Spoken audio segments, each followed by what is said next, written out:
I dedicated this sermon to the military members is we're going to be talking about courage, specifically the courage of Elijah. So, who was Elijah? Pretty big deal in the Old Testament, but in case you're not familiar, he was a prophet of God, one of the greatest. He appeared next to Jesus whenever Jesus was illuminated on the mount in front of his disciples. And what was going on during this time in 1 Kings 17 is that Elijah had essentially rebuked Israel because King Ahab had led them away from God. He had taken them, he had wed with Jezebel of a foreign nation, he had adopted their practices, their pagan practices, and he had raised up cults and occult members who were worshiping and actually sacrificing to Baal and to Ashtaroth. So Elijah tells King Ahab, there will be no more rain until I say so. Pretty bold statement, but it was true. They then entered a drought. And just to set the context, we don't probably know what a real drought or famine is like in the United States at this point. We haven't seen what it's like to choose between watering which animals and plants and then which ones you let die. And we haven't seen that kind of shortage of food. So needless to say, they were in terrible, terrible strife. Time. So after Elijah made this announcement, of course, Ahab, the king, is saying, well, then I'm going to kill you. So Elijah runs, and God sends him to a brook to get water from the brook and tells him, I will send ravens to you to feed you. And Elijah trusts in God, and ravens bring various types of food for him to eat on. Eventually, when it's time to get up and leave the brook, God sends him to meet with a widow and her son.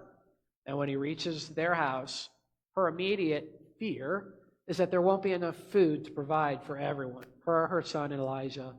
And Elijah affirms to her, hey, God will provide. And what ends up happening is that their food becomes unlimited. Every time they reach for more, there's more there, and they're fed. But before long, the son of the widow becomes ill and dies. And she goes to Elijah, what kind of curse have you brought on my house to get my son killed? So Elijah goes upstairs, and he spreads himself out over the boy 3 times and prays to God. And God raises the boy. And when he comes back downstairs to tell the widow, she tells him, surely you are a prophet of God. So this is where Elijah has been while this drought is going on. And I believe it's about 3 years is how long this has been going, since there had been no rain. Don't quote me on that in case I got it wrong. But Elijah raises him and heads on into chapter 18. And we'll start there. Slide 3. Behold, Elijah is here. 1 Kings 18, 1 through 8.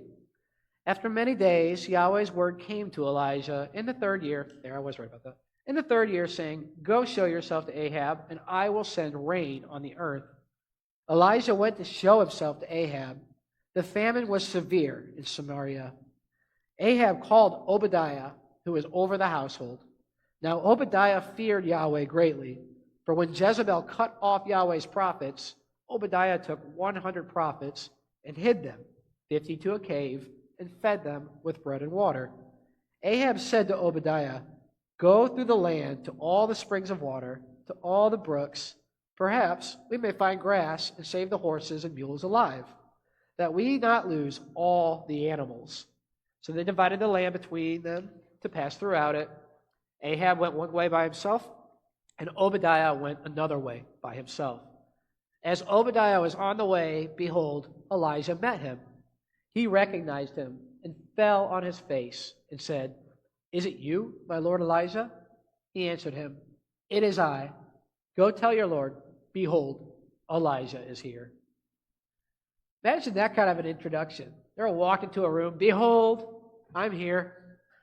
Well, when you've got control of the rain for the last 3 years, Elijah's a pretty big deal, but not in the way that he wants to be, because everyone wants to kill him. Now, Ahab is the king of the northern house of Israel. So this is after the 3 kings of Israel leading to Solomon, where it's split. You now have the 10 tribes of Israel up north, 2 tribes of Judah down south. We're talking about the 10 tribes up north.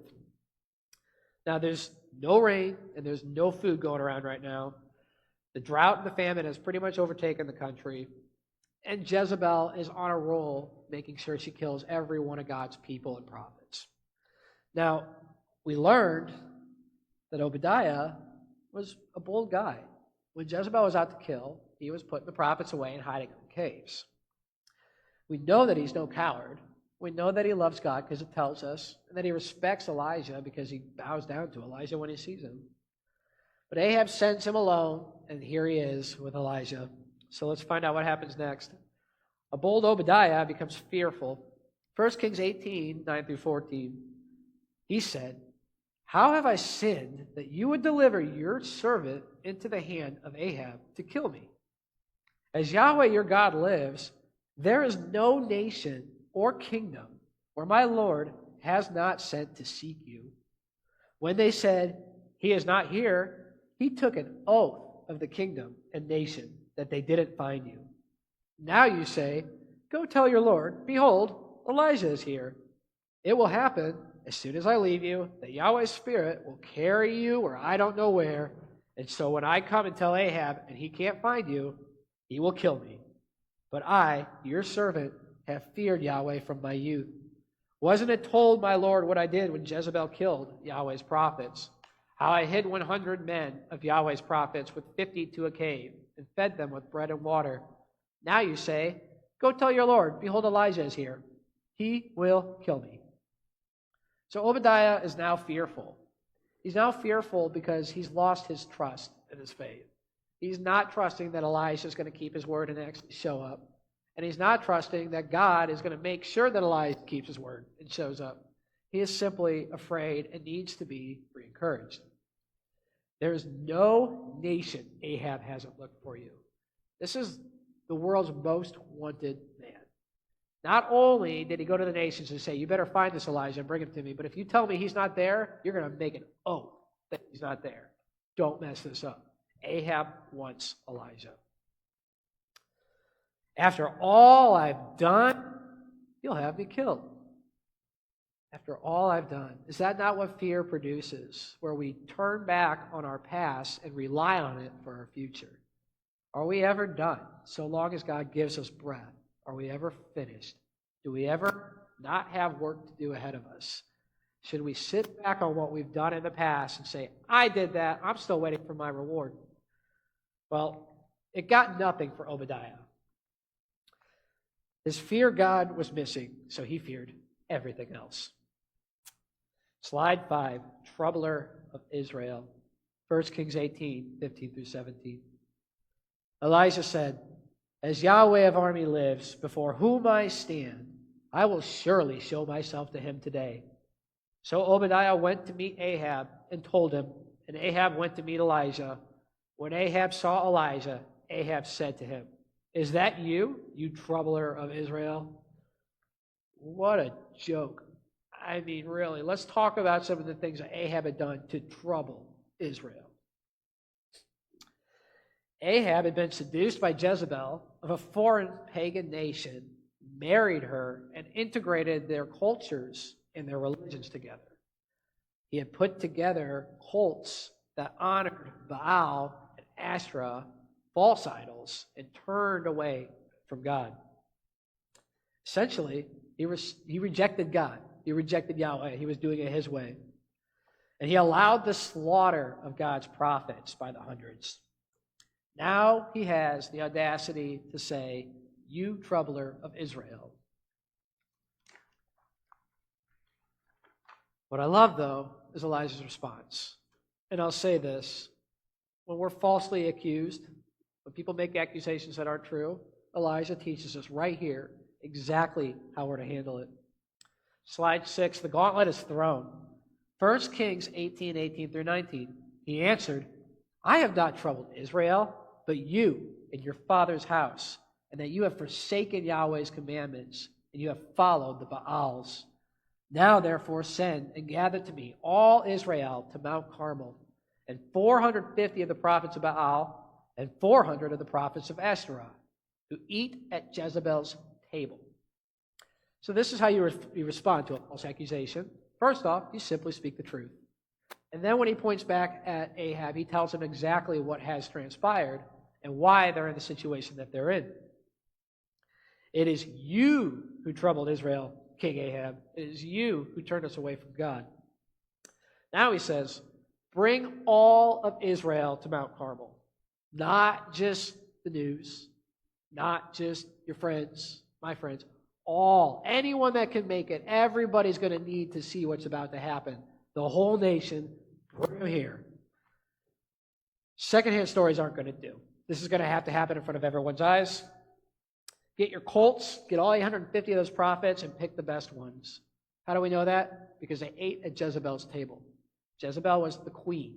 So think of your favorite movie or TV show and the queen, right? Big deal. Lots of money, lots of wealth, lots of power. The prophets that eat at her table are the advisors to the whole nation, whether it be on economy, whether it be on agriculture, whether it be on military.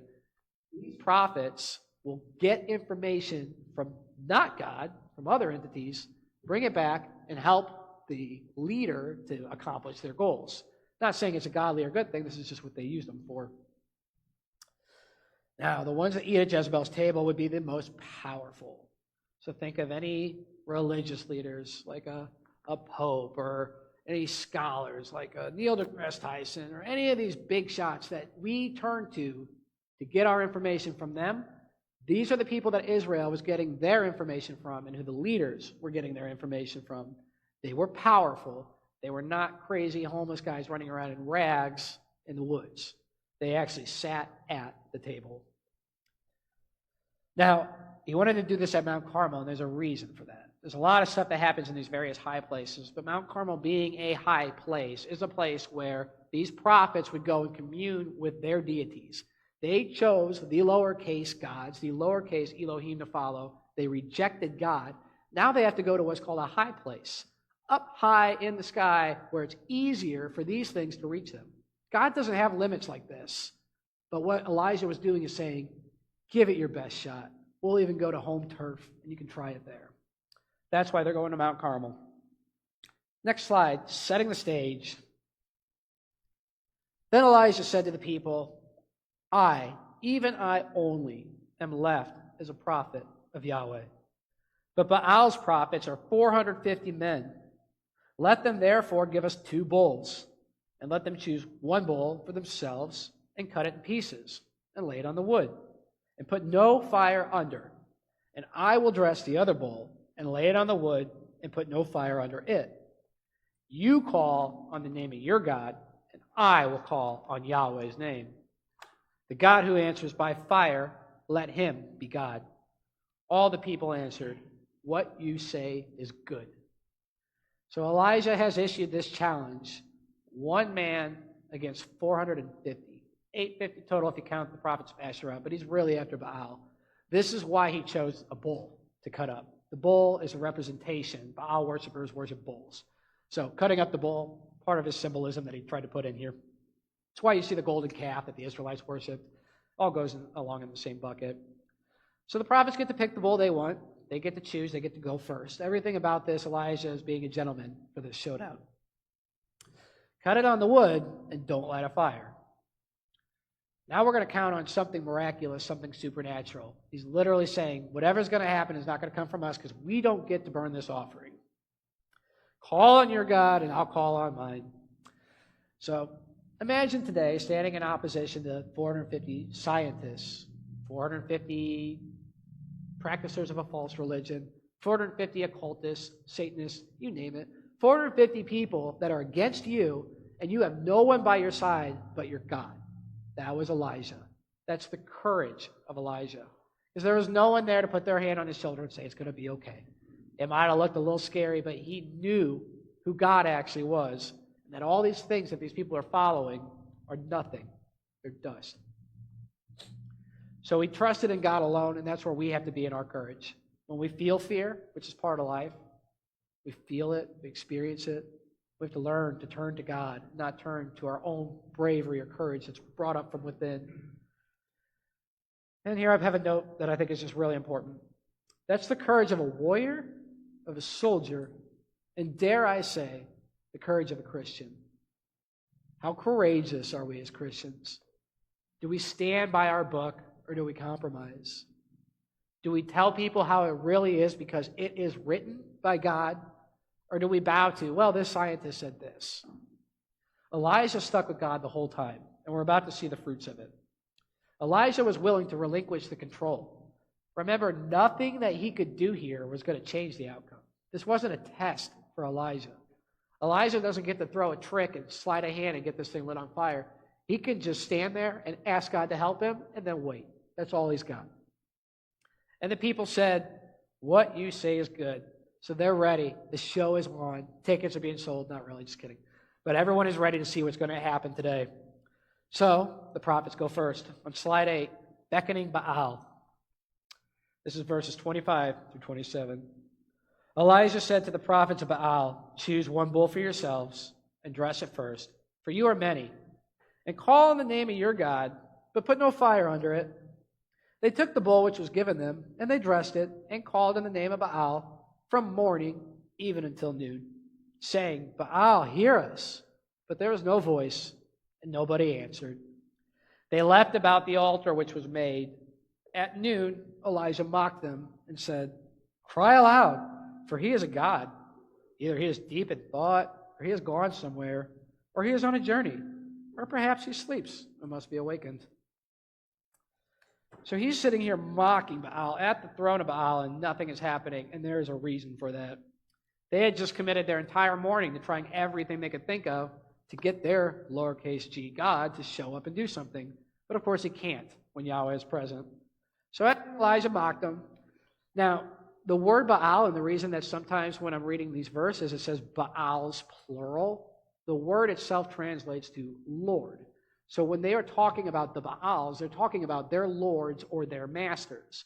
And when they pick a singular Baal, it means they've selected one entity that they wish to follow. Now Jezebel, the one that was persecuting all the prophets, she was from Tyre. So this is a foreign nation. And they had chosen a Baal, or a lord, and they named him, or his name was Melkart. Melqart. Now, Melkart continued on into Greek culture and was eventually renamed Hercules. Interesting, right? And we can even back this up because in their paganism, the father of Melkart ends up in Greek culture becoming Zeus. So we know that these are still the same entities in different cultures, but that actually, this isn't a fight of one versus 450. It's God, creator of everything, versus Hercules. Let's just put this into context real quick. And then we might understand why it's going to go the way it's going to go and how quickly it goes. So this is why Elijah mocked in this manner, saying things like, maybe he's on a journey. Well, God is omnipresent. We already talked about this. God's everywhere. He doesn't have to go on a journey. He's always on a journey. But whenever their God goes on a journey, he physically has to leave the premises and go on a journey. When he's deep in thought, he has to only think about that. That's because he's not God, not creator. He has weaknesses, he has vulnerabilities, and now Elijah's poking fun at it. So on the next slide, they continue to try as best as they can, and Baal blows it. They cried aloud and cut themselves in their way with knives and lances until the blood gushed out of them. When midday was past, they prophesied until the time of the evening offering, but there was no voice, no answer, and nobody paid attention. So think about 450 respected, people turn to them for advice, for information, for divination. 450 of them are running around yelling, dancing, cutting themselves. Why are they cutting themselves? Well, life is in the blood. So in those occultic traditions, to give your life is to give your blood. And if they give enough blood, they might just get what they want. Maybe that worked before someone called on Yahweh, before someone brought God to the picture, but it wasn't going to work here. If he's not here, he must want more blood. So this kept up until the evening, and now we reach the climax of the story. The people are starting to get really bored. This is super secular, guys. There's like nothing supernatural happening.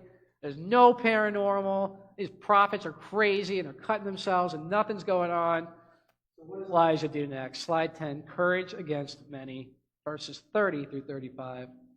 Elijah said to all the people, "Come near to me." And all the people came near to him. He repaired Yahweh's altar that had been thrown down.